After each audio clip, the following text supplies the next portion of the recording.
Saudara-saudari yang terkasih, kita jumpa lagi dalam Pelita Hati hari ini, Sabtu 11 Juni 2022, hari biasa dalam Pekan Biasa yang ke-10, bertepatan dengan peringatan wajib Santo Barnabas Rasul. Bersama saya Romo Thomas Suratno SC dari Paroki Cilanda, Jakarta Selatan, mendengar dan merenungkan sabda Tuhan, yakni firman Tuhan yang tersurat dalam Injil Matius bab atau pasal 10 ayat 7 sampai dengan ayat 13.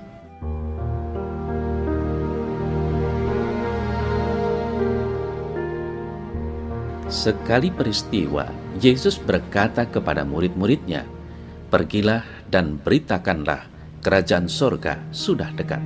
Sembuhkanlah orang sakit, bangkitkanlah orang mati, tahirkanlah orang kusta, usirlah setan-setan. Kamu telah memperolehnya dengan cuma-cuma, karena itu berikanlah pula dengan cuma-cuma. Janganlah kamu membawa emas atau perak atau tembaga dalam ikat pinggangmu. Janganlah kamu membawa bekal dalam perjalanan. Janganlah kamu membawa baju dua helai, kasut atau tongkat, sebab seorang pekerja patut mendapat upahnya. Apabila kamu masuk kota atau desa, carilah di situ seorang yang layak dan tinggallah padanya sampai kamu berangkat. Apabila kamu masuk rumah orang, berilah salam kepada mereka. Jika mereka layak menerimanya, salammu itu turun ke atasnya. Jika tidak, salammu itu kembali kepadamu."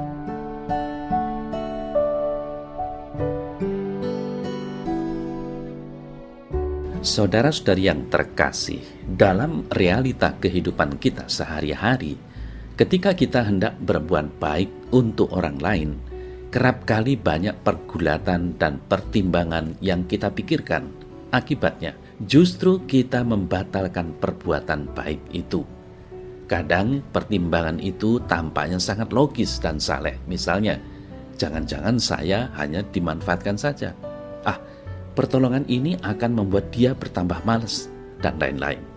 Tentu saja hal ini bisa membuat kita menjadi pengamat dan berhenti pada niat baik saja, dan tidak pernah menghasilkan suatu tindakan nyata.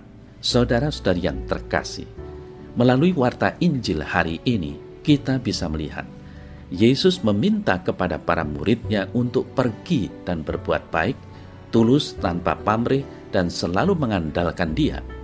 Kita melaksanakan perutusan itu tidak hanya mengandalkan kelebihan atau kenyamanan fasilitas kita, karena ketotalan hidup hanya pada Tuhan kiranya akan meringankan dan membahagiakan kita.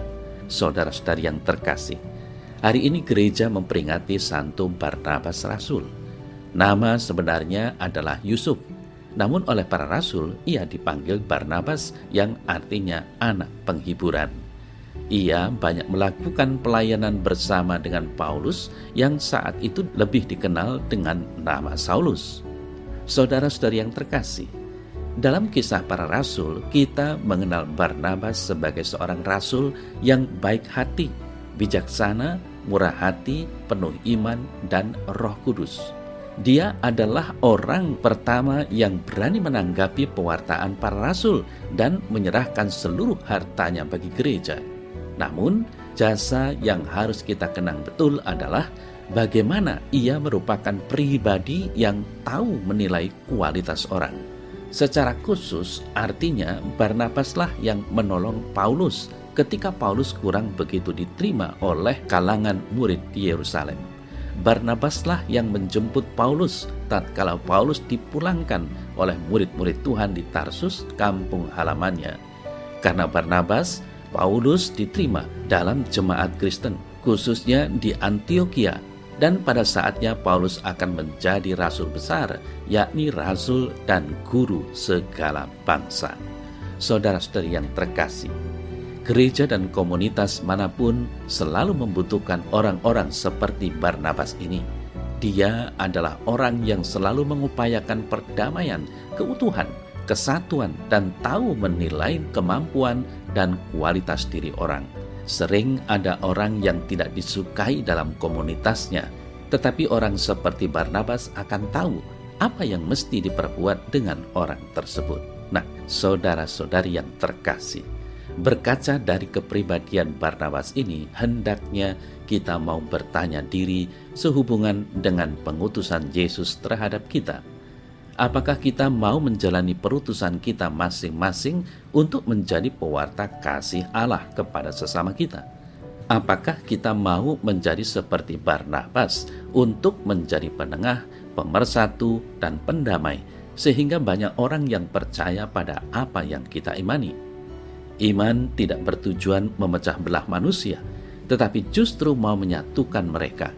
Maka marilah kita mohon kepada Allah agar kita bisa menjadi tanda petik Barnabas-Barnabas zaman ini di tengah-tengah masyarakat dan komunitas yang suka memojokkan orang dan suka akan ketidakrukunan terjadi.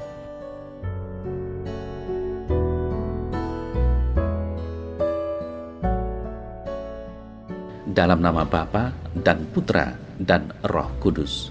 Amin.